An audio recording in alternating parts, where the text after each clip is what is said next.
أعوذ بالله من الشيطان الرجيم. بسم الله الرحمن الرحيم.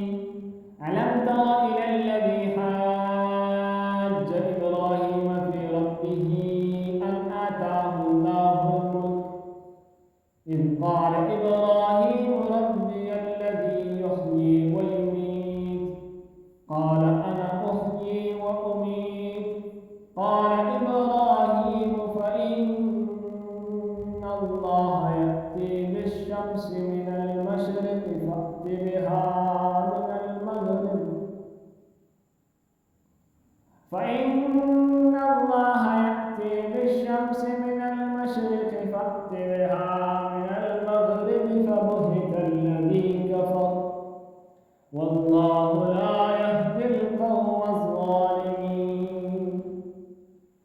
أو كالذي مر على قرية وهي خاوية على عروشها قال أنى يحيي هذه الله بعد موتها فأماته الله 100 عام ثم بعثه قال كم لبثت قال لبثت يوما أو بعض يوم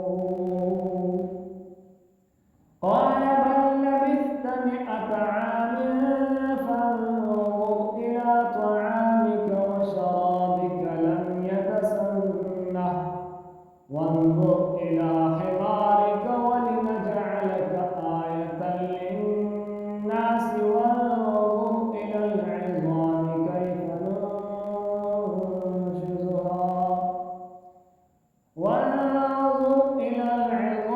كيف ننشزها ثم نكسوها لحما فلما تبين له قال أعلم أن الله على كل شيء قدير. وإذ قال إبراهيم رب أرني كيف تحيي الموتى قال أولم تؤمن قال بلى ولكن ليطمئن قلبي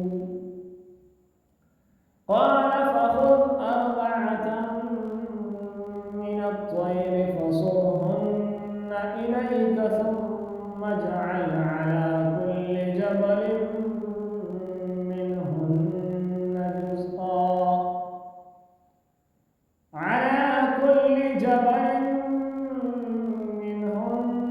جزءا ثم ادعهن يأتينك سعيا واعلم أن الله عزيز حكيم.